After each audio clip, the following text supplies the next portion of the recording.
رب اشرح لي صدري ويسر لي أمري واحلل عقدة من لساني يفقهوا قولي رب زدني علما اللهم انفعنا بما علمتنا وعلمنا ما ينفعنا وزدنا علما اللهم إنا نسألك علما نافعا عملا متقبلا ورزقا طيبا وشفاء من كل داء آمین یا رب العالمین۔ الحمدللہ ہم اللہ کے شکر کے ساتھ اپنی آج کی کلاس کا آغاز کرتے ہیں۔ آج ہماری کلاس ہم قرآن فہمی کی اہمیت پر بات کریں گے انشاءاللہ۔ ہم اللہ کا شکر ادا کرتے ہیں کہ اللہ سبحانہ وتعالیٰ نے ہمارے وقت میں زندگیوں میں برکت دی اور ہم قرآن پاک کی اہمیت کو سمجھنے کے لیے مل بیٹھے۔ چونکہ کل انشاءاللہ ہم دورہ قرآن کا آغاز کر رہے ہیں تو اس لیے ضروری تھا کہ ہم اس سے پہلے اپنے ذہنوں کو تازہ کریں اور قرآن پاک کی اہمیت اس کو سمجھنا ہماری زندگیوں میں کس حد تک ضروری ہے، تو ہم اس کا آغاز کریں۔ اللہ تبارک و تعالیٰ نے قرآن مجید کو تمام انسانوں کی ہدایت کے لیے نازل فرمایا۔ رسول اللہ صلی اللہ علیہ وسلم کے ذریعے سے ہم انسانوں تک پہنچایا۔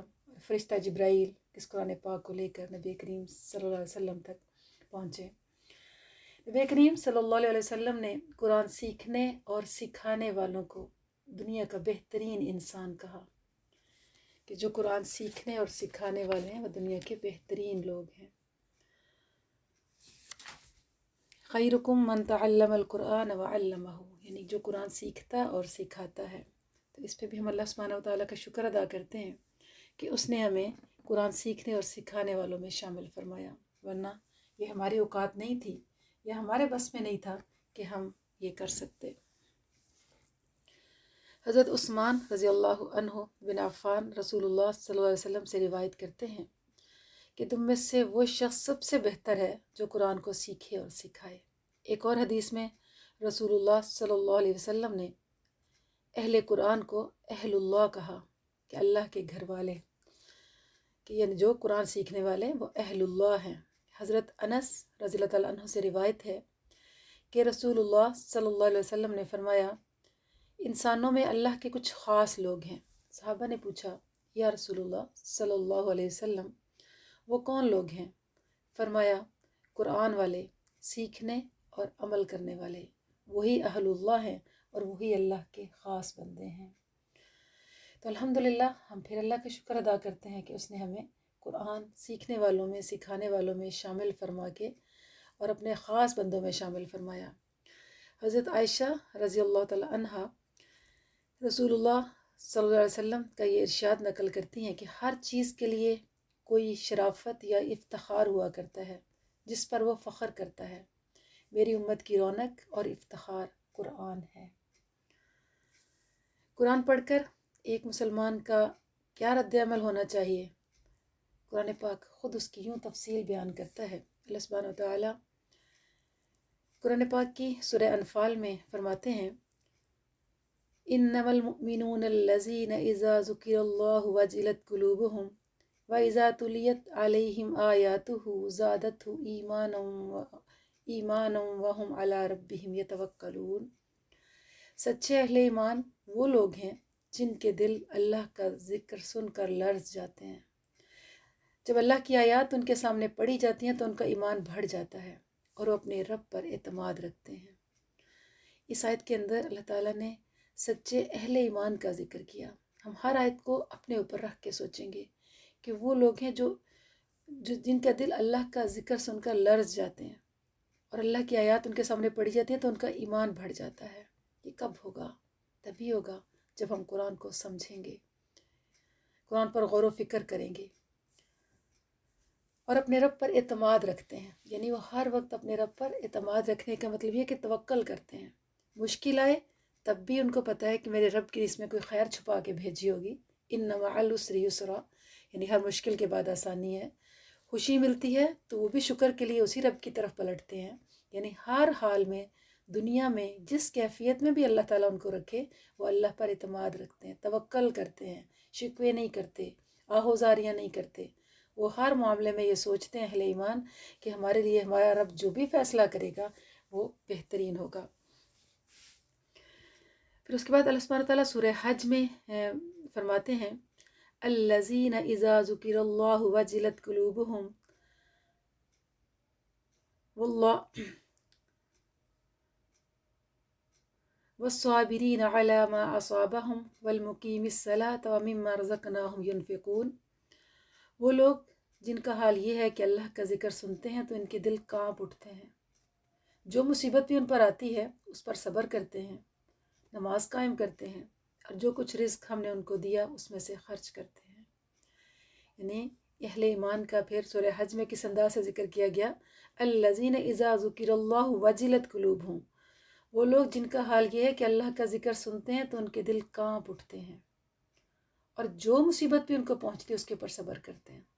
یعنی یہ وہ لوگ ہیں جن کے دل میں اللہ کی محبت موجود ہے، اللہ کا تقوی موجود ہے، اور مشکل اور دنیا کے اندر اللہ تعالیٰ مختلف مشکلات بھیجتا ہے، انسان کے ٹیسٹ لیتا ہے، کہ جو مشکل بھی اس کے اوپر آتی ہے اس پر صبر کرتے ہیں، کیونکہ ایک مومن کی یہ پہچان ہے کہ اس کو یہ یقین ہے کہ اس دنیا کے اندر کوئی بھی عمل میرے رب کی خوشنودی یا میرے رب کی رضا یا اس کی مرضی کے بغیر ہو نہیں سکتا، ہمیں وہ دیکھنے میں کچھ نقصان والی چیز نظر آ رہی ہو یا فائدہ مند، کیا ہے کہ اچھی اور بری تقدیر کا مالک وہ اللہ ہے، اور کیا کہ اس پہ دل کانپ اٹھتے ہیں، اور جب بھی مصیبت ان پر آتی ہے اس کا یقین ہے کہ وہ اللہ کی طرف سے ہے، نماز قائم کرتے ہیں، اور پھر جو رزق اللہ نے ان میں سے ان کو دیا اس میں سے وہ خرچ کرتے ہیں۔ پھر اسی طرح اللہ سبحانہ وتعالیٰ سورہ زمر میں فرماتے ہیں واللہ نزل احسن الحدیث کتابا متشابہا مثانی تقشعر منہ جلود الذین یخشون ربہم ثم تلین جلودہم وقلوبہم الی ذکر اللہ ذلک ھدی اللہ یہدی بہ من یشاء ومن یضلل اللہ فما لہ من ہاد۔ اللہ نے بہترین کلام اتارا ہے، ایک ایسی کتاب جس کے تمام اجزاء ہم رنگ ہیں، جس میں بار بار مضامین دہرائے گئے ہیں، اسے سن کر ان لوگوں کے رونگٹے کھڑے ہو جاتے ہیں جو اپنے رب سے ڈرنے والے ہیں، پھر ان کے جسم ان کے دل نرم ہو کر اللہ کے ذکر کی طرف راغب ہو جاتے ہیں۔ یہ اللہ کی ہدایت ہے جس سے وہ راہ راست پر لے آتا ہے جسے چاہتا ہے، اور جسے چاہتا ہے جسے وہ ہدایت نہ دے اس کے لیے پھر کوئی ہادی نہیں ہے۔ آئیے ہم تھوڑا سا اپنا جائزہ لیں، کیا قرآن کو سن کر ہماری حالت بھی ایسی ہو جاتی ہے؟ کیا ہمارے بھی رونگٹے کھڑے ہو جاتے ہیں؟ کیا ہمارے بھی دل لرز جاتے ہیں؟ کیا ہماری آنکھوں سے بھی آنسو جاری ہو جاتے ہیں؟ اکثر نہیں تو کیا کبھی کبھی بھی ایسا ہوتا ہے؟ ہم سب اپنا جائزہ لیں گے۔ اللہ تعالیٰ سورہ حشر میں فرماتا ہے وَأَنزَلْنَا هَذَا الْقُرْآنَ عَلَى جَبَلٍ لَرَأَيْتَهُ خَاشِعًا مُتَصَدِّعًا مِنْ خَشْيَةِ اللَّهِ، اگر ہم نے یہ قرآن کسی پہاڑ پر بھی اتار دیا ہوتا تو تم دیکھتے کہ وہ اللہ کے خوف سے دبا جا رہا ہے اور پھٹا پڑتا ہے۔ کیا ہے کہ اللہ تعالیٰ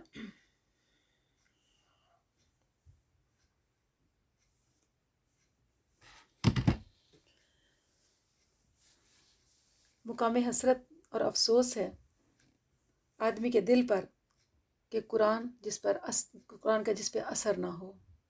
یعنی اللہ تعالیٰ اس میں کیا فرما رہے ہیں کہ اگر یہ قرآن کسی پہاڑ پر بھی اتار دیا ہوتا تو تم دیکھتے کہ وہ اللہ کے خوف سے دبا جا رہا ہے اور پھٹا پڑتا ہے۔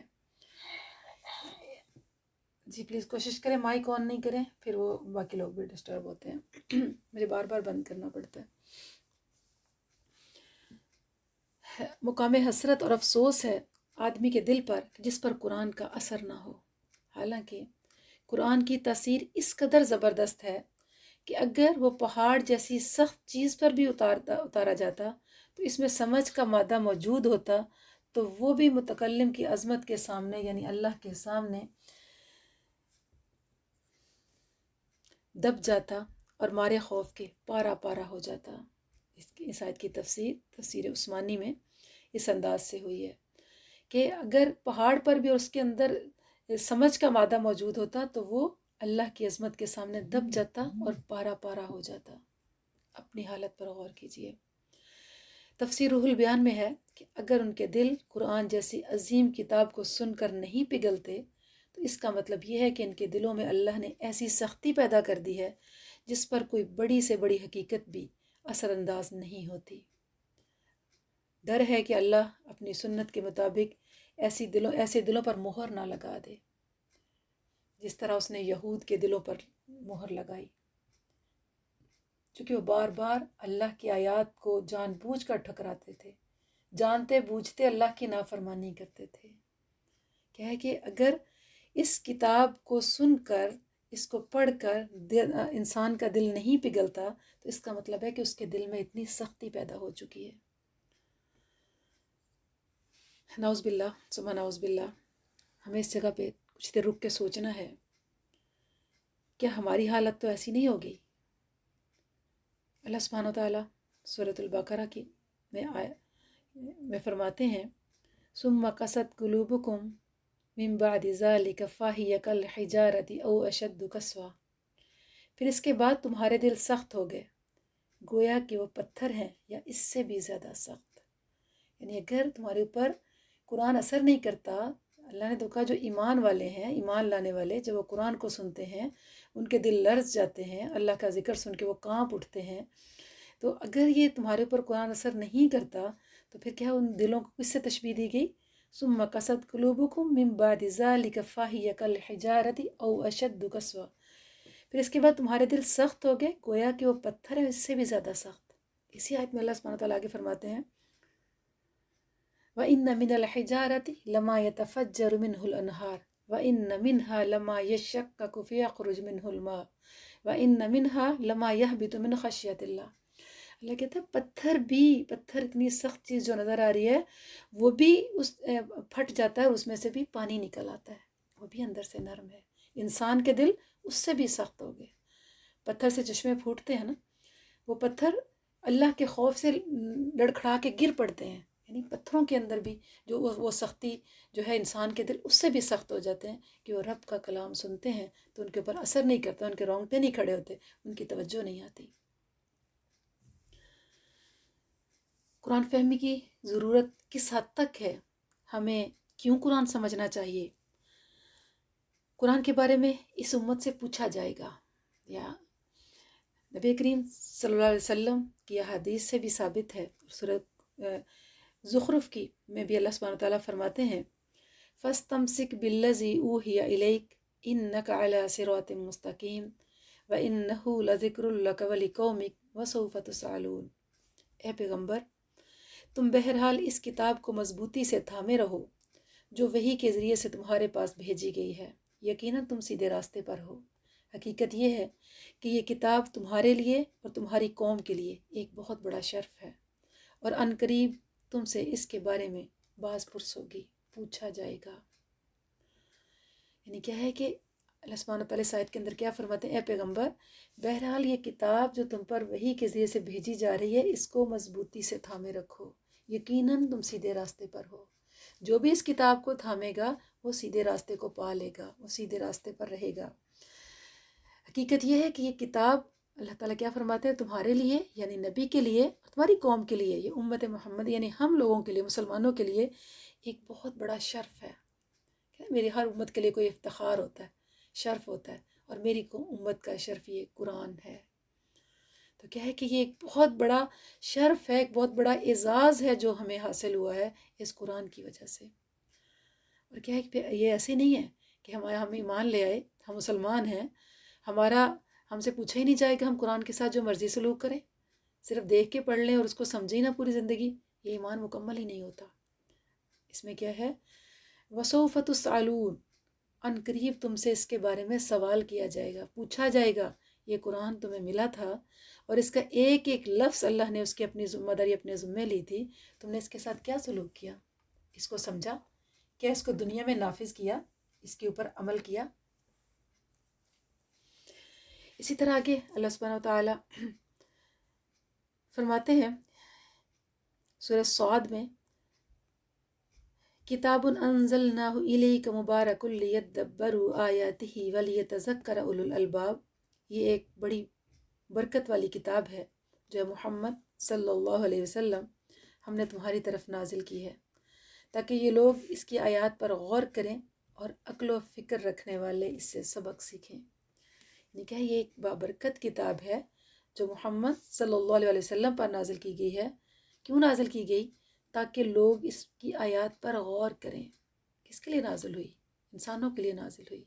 اس پر غور کریں اور جو عقل اور فہم رکھنے والے لوگ ہیں وہ اس سے سبق سیکھیں. ظاہر ہے سبق تو وہی سیکھیں گے نا جن کے پاس عقل ہوگی، سمجھ ہوگی، جن کو پتہ ہوگا کہ اس دنیا میں ہم کوئی مقصد لے کے آئے ہیں اور بغیر مقصد کے ایسے ہی اللہ نے ہمیں نہیں بھیج دیا، اور ہمیں اپنے مقصد تک پہنچنے کے لیے کہاں سے رہنمائی لینی ہے، اور وہ اس کتاب سے لینی ہے.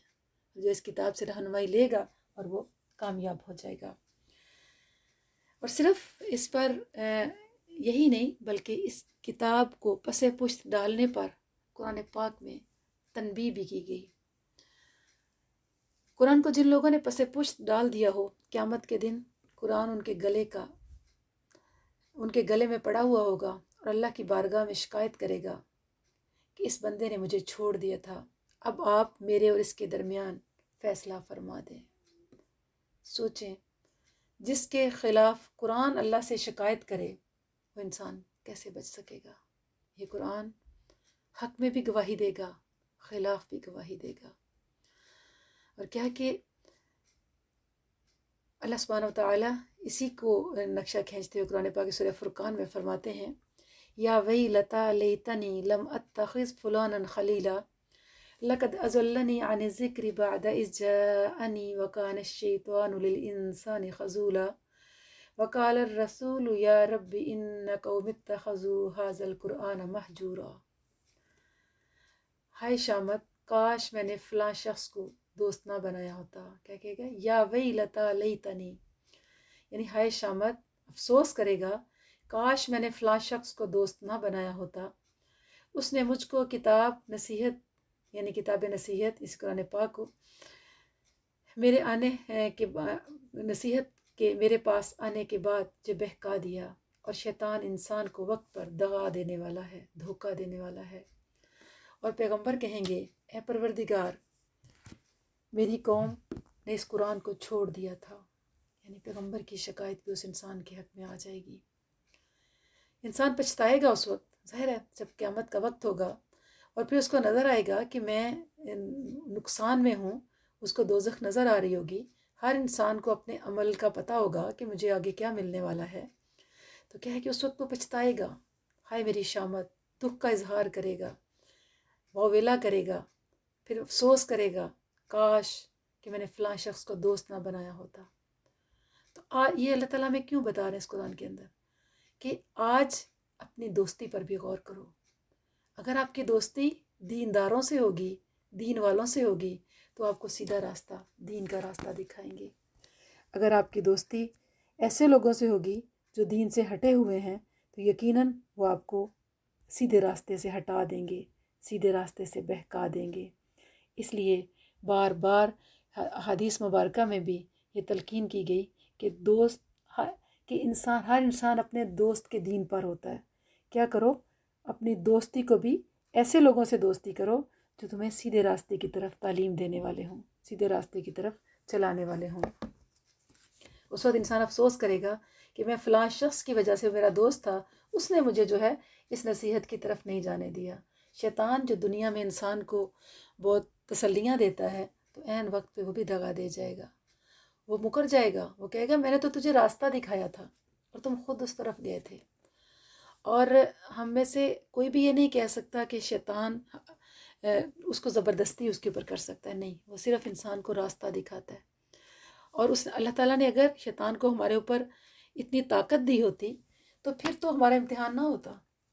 وہ صرف ہمیں بہکاتا ہے، غلط راستے کی طرف لے کے جاتا ہے، اور قیامت کے دن وہ خود مکر جائے گا، وقت پر دغا دے جائے گا. اور پھر پیغمبر جو اس کتاب کو لے کے آنے والے، ہر نبی جس اللہ تعالیٰ نے جس قوم کی طرف بھی بھیجا، اس قوم کے حق میں یا خلاف اللہ کے سامنے گواہی دیں گے. یعنی پیغمبر کہیں گے، اے پروردگار میری قوم نے اس قرآن کو چھوڑ رکھا تھا. مولانا مفتی محمد شفیع رحمہ اللہ اس آیت کی تشریح کرتے ہوئے معارف القرآن میں فرماتے ہیں، قرآن کو عملاً چھوڑ دینا بھی گناہ عظیم ہے. اس سے ظاہر یہ ہے کہ قرآن کو مہجور اور متروک کر دینے سے مراد قرآن کا انکار ہے، کیونکہ آیت کا آخر کیا تھا؟ حاذ القرآن مہجورا، یعنی مہجور کا مطلب ہے اس قرآن کا انکار ہے، جو کفار ہی کا کام ہے، یعنی اس کا مکمل انکار کرتے ہیں۔ مگر بعض روایات میں یہ بھی آیا ہے کہ جو مسلمان قرآن پر ایمان تو رکھتے ہیں مگر نہ اس کی تلاوت کی پابندی کرتے ہیں نہ اس پر عمل کرنے کی، وہ بھی اسی حکم میں داخل ہے۔ حضرت انس رضی اللہ عنہ فرماتے ہیں کہ رسول اللہ صلی اللہ علیہ وسلم نے فرمایا، جس شخص نے قرآن پڑھا مگر پھر اس کو بند کر کے گھر میں رکھ دیا، نہ اس کی تلاوت کی پابندی کی اور نہ اس کے احکامات پر غور کیا، قیامت کے روز قرآن اس کے گلے میں پڑا ہوا آئے گا اور اللہ کی بارگاہ میں شکایت کرے گا کہ آپ کے اس بندے نے مجھے چھوڑ دیا تھا، اب آپ میرے اور اس کے معاملے میں فیصلہ فرما دیں۔ یعنی خود قرآن اس انسان کے خلاف گواہی دے گا۔ اسی طرح تفسیر احسن البیان میں اسی آیت کی تشریح کچھ اس انداز سے کی گئی کہ اس پر ایمان نہ لانا، اس پر عمل نہ کرنا، یعنی قرآن پر ایمان نہ لانا، قرآن پر عمل نہ کرنا، اس پر غور و فکر نہ کرنا، اس کے اندر جن کاموں کا کرنے کا حکم دیا وہ نہ کرنا اور جن کاموں سے روکا ہے یعنی ان سے نہ رکنا، یہ بھی ہجران ہے۔ یعنی آیت کا اینڈ تھا نا، حاذ القرآن مہجورا، یہ بھی مہجور ہے، یہ بھی ہجران ہے۔ اسی طرح اس کو چھوڑ کر کسی اور کتاب کو ترجیح دینا بھی ہجران ہے، یعنی قرآن کا ترک، اس کو چھوڑ دینا، اس کے خلاف قیامت کے دن اللہ تعالیٰ کے رسول صلی اللہ علیہ وسلم کے دربار میں، یعنی کہ اللہ کے نبی کی گواہی بھی اس وقت جو ہے اس انسانوں کے خلاف آ جائے گی۔ تصور کیجئے کتنے بد نصیب ہوں گے وہ لوگ جن کے بارے میں رسول اللہ صلی اللہ علیہ وسلم یوں کہیں گے کہ یہ ہیں میری قوم کے وہ لوگ جنہوں نے قرآن کو چھوڑ دیا تھا۔ تو ایسے لوگوں کو اللہ کے قہر اور غضب سے کون بچائے گا؟ یہ حقیقت ہے کہ نہ تو ہم قرآن سمجھتے ہیں اور نہ اس پر غور و فکر ہی کرتے ہیں۔ ہمارا آج کا دور جو چل رہا ہے، قبل اسلام سے پہلے جو وقت تھا دور جاہلیت سے کسی صورت مختلف نہیں ہے بہت زیادہ کوئی۔ آج کے لوگ حق کو ترک کرنے میں اس سے بھی کہیں آگے بڑھ چکے ہیں۔ وہ تو ایمان نہیں لائے تھے نا، وہ اس لیے نہیں مانتے تھے۔ ہم تو ایمان لانے کے باوجود ان کے قرآن کے احکامات کو ترک کر دیتے ہیں۔ اور کیا ہے کہ رسول اللہ صلی اللہ علیہ وسلم نے فرمایا، یہ قرآن تیرے لیے یا تجھ پر ایک حجت ہے، یعنی یہ کہ اگر تو اسے سمجھے اور اس پر عمل کرے تو یہ تیرے لیے حجت ہے، گواہی بن جائے گا، اللہ کے سامنے جا کے گواہی دے گا، اور یہی قرآن تجھ پر اور تیرے خلاف حجت ہے، اس صورت میں کہ تو اسے سمجھنے کی کوشش نہ کرے اور اس پر عمل پیرا نہ ہو۔ یعنی قرآن کو اگرچہ ہماری زبان نہیں ہے، اللہ تعالیٰ نے اس کو سمجھنے کے لیے دنیا کی اتنی زبانوں کے اندر جو ترجمے کر رکھے ہیں وہ اسی لیے ہیں کہ ہم قرآن کو سمجھ سکیں، ہم اس کے اوپر عمل کر سکیں۔ اور کیا ہے کہ یہ قرآن دونوں صورتوں میں انسان کے حق میں یا خلاف دونوں صورتوں میں گواہی دے گا، اور بتائے گا اللہ کو کہ اس انسان نے نہ قرآن کو سمجھنے کی کوشش کی نہ اس پر عمل کرنے کی کوشش کی۔ اور یہ شیطان کا بہت بڑا دھوکہ ہے کہ جو بڑی نیکی سے جو انسان نیکی کرنا چاہتے ہیں وہ بڑی نیکی سے انسان کو چھوٹی نیکی پہ لگا دیتا ہے، اور چھوٹی نیکی یہی ہے کہ قرآن کو سمجھنے کی بجائے اب گھر میں قرآن پڑھ تو لیتے ہیں، بس دیکھ کے پڑھتے رہیں، ثواب ملے گا، لیکن ہمیں یہ پتہ نہیں ہے کہ وہ ثواب ہم کہاں ضائع بھی کر دیں گے، لیکن ہماری زندگیوں کو نہیں بدلے گا۔ زندگیاں تب بدلیں گی جب ہم اس کو سمجھ کے پڑھیں گے۔ تو یہ الحمدللہ ان معنوں میں یہ جو دورہ قرآن ہے یہ اللہ کا ایک بہت بڑا گفٹ ہے، بڑا انعام ہے ہمارے لیے کہ اللہ تعالیٰ نے اس معاشرے میں رہ کر بھی ہمارے لیے ایسی سہولتیں پیدا کر دیں کہ ہم 1 مہینے کے اندر قرآن کو سمجھ سکتے ہیں، لیکن روز اس کے لیے وقت نکالنا ہے۔ اور وہ جو ہم زندگی کے اتنے سالوں میں نہیں سمجھ سکے، ہم نے جب دورہ قرآن کا آغاز کیا تو بہت سارے لوگ تھے جو کہہ رہے تھے کہ میری عمر 50 سال ہوگی لیکن میں نے آج تک قرآن کو نہیں سمجھا، مجھے پہلی دفعہ میں اس کو سن رہی ہوں۔ تو ان کے وہ کیفیت تھی، پھر وہ رونگٹے کھڑے ہو جانا، آنسوؤں کا بہنا اور لرزہ طاری ہونا کہ اللہ یہ کچھ اس کے اندر فرما رہا ہے، جنت کو سن کے جذبات کا بڑھنا۔ تو یہ کیا ہے کہ تبھی ہوگا جب ہم قرآن کو سمجھیں گے۔ یہ بھی حقیقت ہے کہ قرآن فہمی میں بہت ساری مشکلات بھی درپیش آتی ہیں. ظاہر ہے یہ اتنا آسان نہیں ہے، اور قرآن فہمی کے اندر بہت ساری مشکلات درپیش آتی ہیں. کسی بھی کام کو شروع کرنے سے پہلے اللہ تعالیٰ نے ہمیں بسم اللہ پڑھنے کا حکم دیا، مگر قرآن پاک پڑھنے سے پہلے بسم اللہ کے ساتھ تعوذ پڑھنے کا حکم بھی دیا. جیسے سورہ نحل میں اللہ سبحانہ تعالیٰ کا ارشاد ہے فَإِذَا قَرَأْتَ الْقُرْآنَ فَاسْتَعِذْ بِاللَّهِ مِنَ الشَّيْطَانِ الرَّجِيمِ. پھر جب تم قرآن پڑھنے لگو تو شیطان رجیم سے خدا کی پناہ مانگ لیا کرو.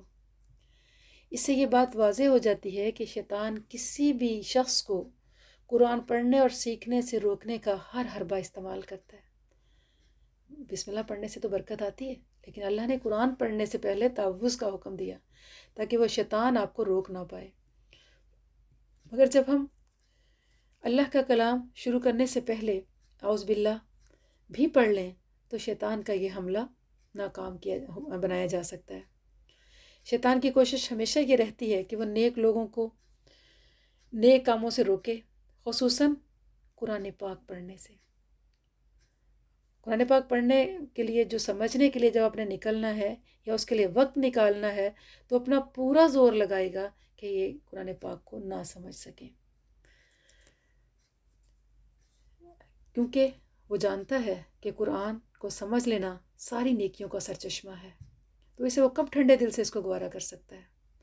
تو یہ تو لازمی بات ہے کہ اس کی کوشش ہوگی کہ مومن کو اس سے باز رکھے، اس سے دور رکھے، اس میں کامیاب، تاکہ وہ اس میں کامیاب نہ ہو اور وہ ایسی آفات میں مبتلا کر دے جو قرآن پڑھنے کا حقیقی فائدہ حاصل ہونے میں مانع ہوں، یعنی ان سے روکنے والی ہوں.